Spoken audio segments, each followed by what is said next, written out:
Okay, so this is video number 7, and we're going to talk about similar to what we talked about in the previous video, but we're going to map out a product funnel that is just for services. So let's head on over to the flowchart and let's find a service and break it down. Okay, so let's use the previous example with the scuba diving, but instead of a product or a course or information product or something like that, let's talk about a service. So let's say, for example, that you offer a scuba diving service or a training. So you really need to figure out what category does that fit in. Does it fit in where you're training somebody? Does it fit in maybe tourism or entertainment? You need to figure that out first and write that down. So in this case, we could do scuba diving one-on-one consulting. So that could be a one-on-one personal training kind of thing. And let's delete these two here. And let's say this will be OTO 3. And with a service-based business, you could do that, and then you could do a downsell. So somebody could not afford that. They could have something like a scuba diving group consulting. And that can be OTO3. We'll call that downsell. So a downsell is basically if somebody says no to this, they are then presented with this, right? So that's basically how it works. Now, how can we best ultimately sell this OTO3 here? Well, the best way to sell a service could be through a product, an information product, an ebook, a video course, something like that.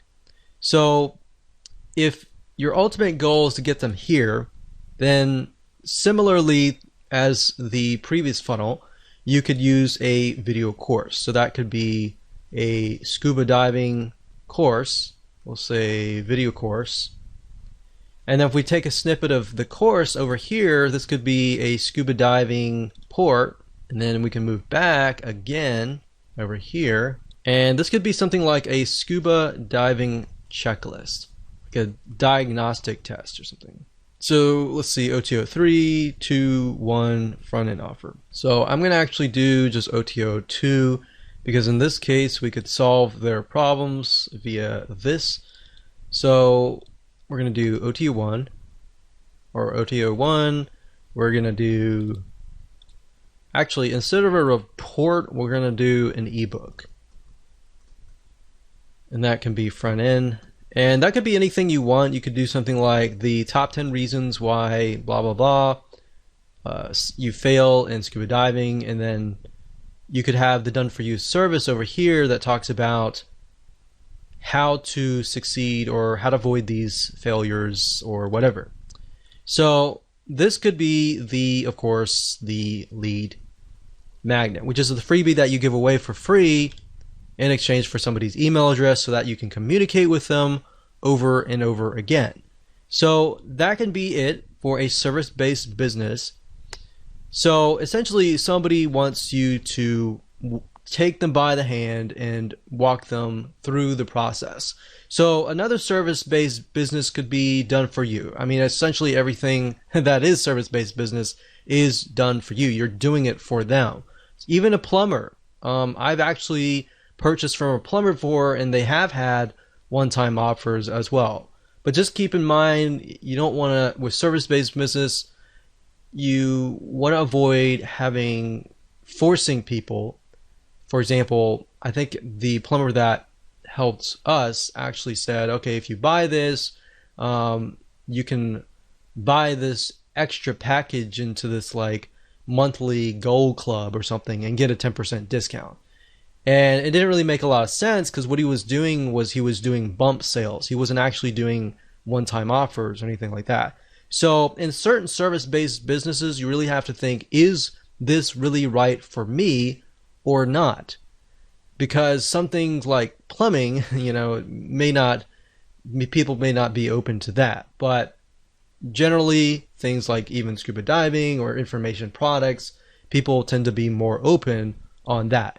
So I hope that gives you a better view of the different ways to go ahead and create a funnel for a service-based business. So remember, mix and match. If you can best educate the person before they get to your service, before they get to your product, that is a more ideal situation.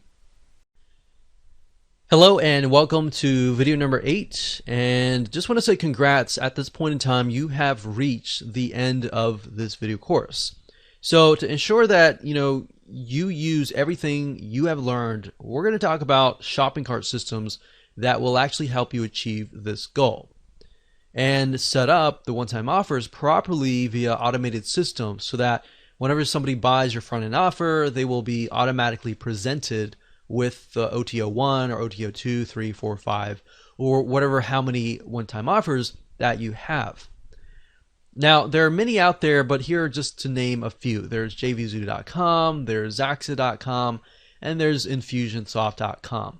I will say that Infusionsoft is a lot more complex, so zaxa.com typically is a good shopping cart system. jvzoo.com as well. Now, in order for this to stay true, you need a shopping cart that can do one-time offers that appear after the previous purchase. We're not talking about one-time offers that are added to the front-end initial offer. So you want to make sure that you do your due diligence and make sure that this is the type that they are compatible with, because some shopping carts will actually say that, but in reality, it's a very different one-time offer. So that way it helps you kind of differentiate between the two. So I hope this helps, and just make sure that you go take action, map out your own sales funnel, find the right system that is for you, and go out there and conquer. Hello and welcome back. This is video number 4, and we're going to talk about an overview of the Smart One-Time Offer and why they convert. So at this point in time, you will understand why the traditional way of creating a one-time offer is not converting. So now it's time to show you how to set up smart one-time offers or one-time offers that do convert. Now here, what we want to do is start brainstorming how you can implement this strategy into your own sales funnel to ensure that you give your customers what they want. So here's the part where you actually put yourselves in their shoes. But this process is going to make your life a lot easier. I wish I knew this when I was setting up one-time offers back in the day. And then when I figured this out, I was like, wow, I was actually doing it the hard way. So referring back to the example in the previous video, taxes. The way a smart one-time offer works is to ensure that it is actually related to your original offer. Now you might be thinking, well, that's a no-brainer. I do that all the time, or that should be easy. But really, let's just take this as an example. So to recap, if the front end offer is how to save money on taxes, and we established previously that it was business taxes. So how to save money on business taxes. And if the one-time offer was, let's say, a manual review by a CPA of your taxes and what you could potentially be leaving on the table, then yes, they are more likely to say, yes, I want that. Because with the front end offer, they bought that because they know that they may be losing money on the table and they're not saving money. So they bought the course on how to save money on taxes. So having a review of that would be good, right? That would be related. Now, a lot of times, how do you get to that point? Well, there are many different directions or angles, different types of one-time offers that you can create. So what I want to do is just give you some examples. We're not going to focus too much on this, but I'm going to give you some examples so that way you can kind of begin to brainstorm what you might want to do. Now, if people are buying the initial offer, the question is, will they pay more to have it done for them, or would they rather do it themselves? So a lot of times you'll find people, they'll buy your course or they'll buy your digital product or they'll buy your service, but they're either on one side or one end. They'll either want to do it themselves or they want it done for you. It's really hard to know. So a lot of times if you can offer a mixture of those in your funnel, you'll actually get higher conversions, especially if you know that the person buying it has a limited amount of time and at the end of the day, they would rather you do it for them. So knowing this answer to this question can really help you create one-time offers that actually sell like hotcakes. Now, while we could talk about different angles all day, like I said earlier, let's get back to the smart one-time offer. So how do you ensure that people who go through your lead magnet buy your front-end offer and then buy the majority of your one-time offers? This is simple. What we need to do is we need to work backwards. And while I know this doesn't really make a lot of sense right now, it will. So like I said earlier, keep an open mind. Do not assume anything. Do not assume or bring in any type of preconceived notions. Just kick that out right now. So I'm going to show you literally how to hack your funnel conversions by working backwards. So what we need to do is we need to start with your biggest, best one-time offer, meaning what you love only your best buyers to buy. Out of 1,000 buyers, you might only have like 400 buyers buy everything, or you might only have 200 buyers buy everything. But I want you to think it closely. What do you want those 200 or those premium buyers to buy, right? So what is your biggest, baddest, best one-time offer? So I want you to start with that first. Or you could say, what is the most expensive one-time offer? The one all the way at the very end. Start with that first. Whether it's one-time offer 3, 4, or even 5, you want to start there. So first off, think, how many one-time offers do you need to solve the problem that the person has, and then start right there. So what is the ultimate solution essentially? It could be more expensive, it could be the solution or whatever. Write that down right now. Pause this video and write that down, all right? So hopefully by now you have written that down, and I want to give you some examples here. So maybe if you haven't written that down yet, that's totally fine. If hopefully by giving you examples, it will help you kind of get an idea there. So let's say, for example, that you are a tax professional and you want to offer consulting for a high-end fee. So you could jot that down. You could also think about doing it for them. Like I said, done for you services, whatever that looks like. So it could be DIY, it could be done for you services, whatever could be the biggest, baddest, last one-time offer. So let's say, for example, that we have 4 one-time offers, and we'll start with one-time offer number 4. So what we need to do is we need to figure out, okay, so one-time offer 4 in this case is the person offering consulting a high-end fee. So what we need to do is from there, you need to move one step back to one-time offer number 3. So basically one step backwards and think, all right, if someone cannot afford one-time offer number 4, what is the next best thing? In other words, what we like to do is we like to take a piece of that and move backwards. So what is the next best thing? Perhaps group consulting. So maybe group consulting could be the one-time offer number 3, and one-time offer number 4, maybe that's one-on-one personal consulting. So number 4 is one-on-one, number 3 is group consulting, and then move backwards. What could be one-time offer number 2? Well, let's take a piece of that and move backwards. But you see, by taking a piece and piece and piece and move backwards, what you're doing is you're creating a related, congruent one-time offer or funnel. So what's the next best thing if people cannot afford group consulting? Well, maybe you take audio recordings from the group consulting. You know, obviously nothing is better than live group consulting, but having those audio recordings is just as good. So maybe that will be one-time offer number 2. Then we take a step back to one-time offer number 1, and we can take a piece of audio recording and perhaps turn it into a book. So they're still getting a piece of that group consulting or that personal consulting, but it's actually not consulting anymore. It's just a book or a course kind of thing. You get the point? You're basically taking a piece, moving back, taking a piece, moving back, taking a piece, moving back. And then you can even move that into your front end offer as well. And you can do the same with your lead magnet. So if you do that, guess what? Whoever consumes your lead magnet, you're going to attract a very specific person. They're going to definitely want the front end offer because it's a larger piece, of the lead magnet. And the one-time offer is a larger piece than the front end offer. Then the one-time offer number 2 is a larger piece than number one-time offer. So hopefully that makes sense. If it doesn't, don't worry. We'll map it out visually so that you can see it in the next video.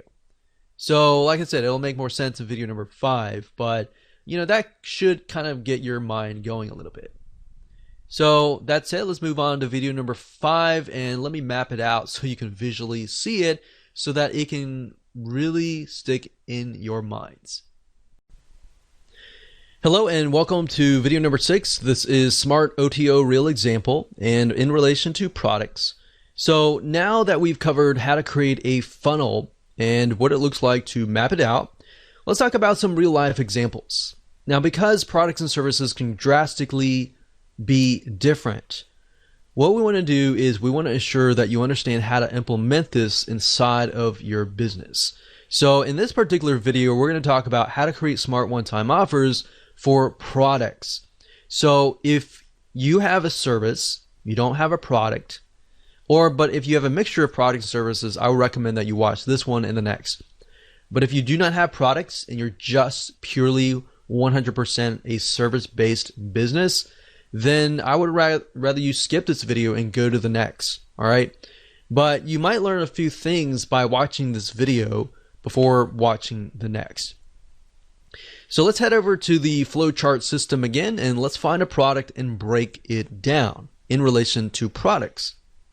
So before we map out a product funnel, what I want to say is that you do not really need to have products throughout your funnel, meaning you could have a mixture of different varieties of products, of information products to better educate people about your product and more. So if you're selling, let's say, for example, even an e-commerce physical product, you could use a training course or an ebook or a report as a lead magnet or even a front-end offer to get people more educated about the product that you are selling. So just keep that in mind, that every single thing in your product funnel does not need to be a product. So if you're doing an e-commerce product, the front-end offer, the one-time offer and all that does not have to be an e-commerce product. It can be, or you could do the lead magnet as a video training, but you have to really think about how much does somebody need to be educated about my product before they decide to actually buy my product. So you really need to figure out, okay, is that going to be in the lead magnet phase or is that going to be in the actual front end offer? So what I'm saying is don't feel like you have to stick with one specific type of one-time offer over and over again throughout your whole funnel. So for example, we'll talk about service-based businesses in the future, but you can actually mix and match between a product and a service solely based upon what you think will help somebody become more educated about your product. In addition to that, how will that bring them closer to actually wanting to buy the biggest, baddest one-time offer? All right. So let's do a product here. And let's just go ahead and do that. Let's do an e-commerce product. Let's say that we are selling scuba gear and the OTO, let's do an OTO 3 for the sake of simplicity. So scuba gear is going to be basically everything, like all in one package kind of thing. All in one package. So this is kind of the everything, you get everything in the scuba gear package to help you stay below surface for a longer period of time. So if that's the unique selling proposition of your product, then maybe down the line here, you could have a lead magnet that talks about something like how to stay below water for a longer amount of time. So we haven't really figured out, is that going to be our lead magnet? Is that going to be our front end offer or anything like that? What I want you to do is just splat that on the paper. So we've got OTO3, and I would ask you, in addition to that, if we move one step backward or even two steps backwards, what do we think would be there? So since the scuba gear is an all-in-one package, maybe we focus on the scuba mask. So if somebody buys a scuba mask, you could say, hey, you buy the scuba mask, but I'm going to offer you the scuba gear for like half off or something. So let's go here and let's do for simplicity, let's do OTO2 since it's a product. So we'll do this as OTO1 and then maybe a front end offer. So this could be a lead magnet, it could be a front end offer, but let's say for example we want to make a course to show people how to stay below water for a longer amount of time, or whatever unique selling proposition that fulfills this or essentially solves somebody's problem, right? So they go from here, they're looking to stay below water for a longer amount of time, and then maybe you present them after that. You say, okay, I've trained you, I've educated you, and then here's a scuba mask that will help you do just that. And then after they buy that, you could say, you know, we normally sell the scuba gear all in one package for, you know, such and such price, but you're going to get 50% off if you buy it right now, kind of thing. So they're already in the frame of mind, thanks to this part here, that they are well educated. They bought the course so that they're well educated. And because you educated them, you have essentially gained their trust. And because they trust you, they're more likely to buy your funnel. So that's something that you could do for an e-commerce type product. Now, let's say it's a information product. So let's say that we won't do a service, and we can do a service in the next video, but let's say for example that this is a product. So maybe we could do scuba diving training, advanced training, and then we could do scuba diving. So OTO2 is the biggest, baddest bonus that we can offer. And that's the advanced training. So maybe OTO1 could be scuba diving, not basic training, but maybe intermediate training. And then maybe at that point, the front end offer could be scuba diving basic training. Could be the front end offer. So think about it for a second. I move backwards, and this is more advanced, sort of less advanced, and a lot more less advanced. So now when we move back from here forward, it's going to be somebody comes in, they're interested in learning basic training, and they're still new. So maybe you provide them with intermediate training. You say, okay, we normally offer this at $200. But today you'll get access to it for $100. So after you complete your basic training, you'll have access to this immediately afterwards, and then so on and so forth. So that's what I would do for a product, but you kind of get the gist here.